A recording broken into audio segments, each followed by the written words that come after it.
Le Barça gagne mais inquiète, les mots d'Hansi Flick qui font le buzz. Je vous demande chaleureusement de vous abonner sur ma chaîne s'il vous plaît. Hansi Flick critique la prestation du FC Barcelone, un succès amer malgré la victoire.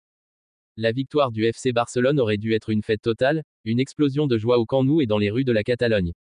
Pourtant, une ombre est venue assombrir ce triomphe, et cette ombre porte le nom de Hansi Flick. L'entraîneur allemand, toujours droit dans ses bottes et honnête dans ses propos, n'a pas hésité à lancer un message clair: malgré la victoire, il n'est pas satisfait du jeu proposé par son équipe. Cette déclaration a surpris certains supporters, mais elle illustre parfaitement la mentalité d'un coach qui refuse la complaisance et qui veut voir le Barça retrouver la grandeur de ses plus belles heures.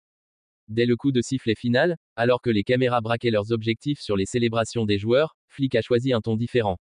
Pour lui, gagner n'est pas suffisant si la manière n'y est pas.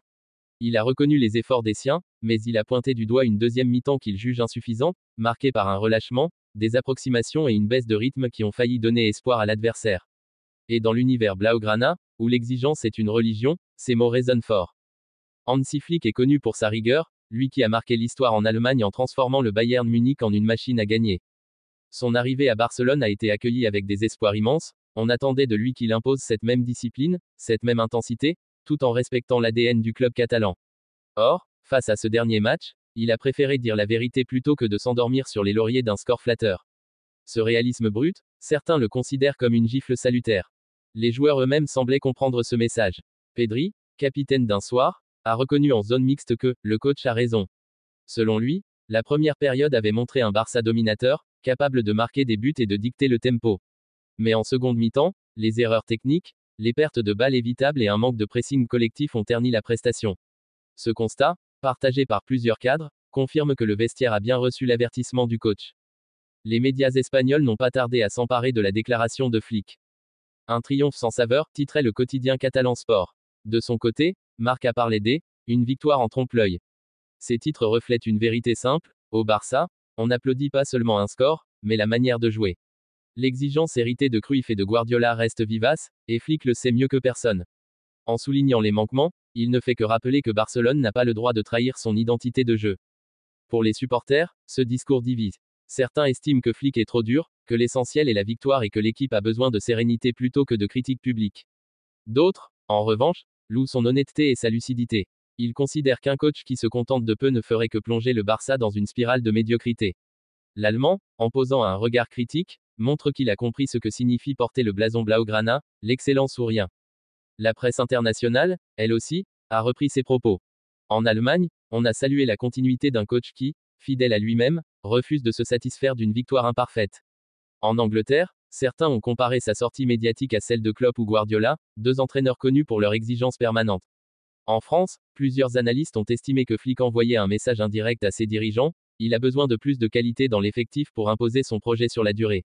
Mais au-delà des mots, cette déclaration pose une question plus profonde: qu'attend réellement Hansi Flick du FC Barcelone? Veut-il construire une équipe pragmatique, solide, prête à gagner coûte que coûte? Ou cherche-t-il à réinventer un style qui marie efficacité et spectacle, comme le Barça l'a toujours voulu? Ces critiques de la deuxième période laissent penser qu'il ne tolérera jamais que son équipe se contente du strict minimum. Pour lui, chaque minute sur le terrain doit être un acte de domination. Certains observateurs voient même dans cette sortie médiatique un coup de stratégie. En critiquant publiquement, Flick met la pression sur ses joueurs et les oblige à réagir. Il envoie aussi un message au public, il partage les inquiétudes des supporters exigeants. Ce type de discours a parfois l'effet d'un électrochoc, réveillant un vestiaire qui pourrait être tenté de se reposer sur ses acquis. La saison est encore longue, et l'Allemand sait que seule une constance absolue permettra d'atteindre les objectifs fixés. Dans le vestiaire, les jeunes comme Lamine Yamal ou Fermín López ont sans doute retenu la leçon. Ces talents prometteurs ont besoin d'un guide qui ne leur laisse aucun répit. Les stars confirmées, elles, savent que rien ne leur sera pardonné. Pour Flick, il n'existe pas de privilège, le maillot se mérite à chaque match. Et cette égalité de traitement, même si elle est dure à accepter, forge une discipline nécessaire dans un club où la pression est permanente.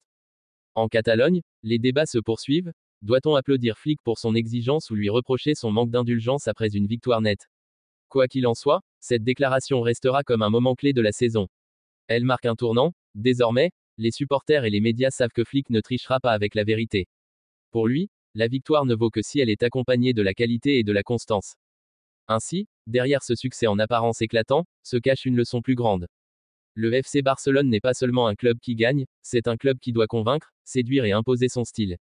Flick, en refusant la complaisance, s'inscrit dans cette tradition. Ces propos résonnent comme un avertissement, le Barça ne pourra redevenir une référence mondiale que s'il allie les résultats à l'excellence de jeu. Et pour cela, il faudra travailler sans relâche, corriger les erreurs et se remettre en question après chaque victoire.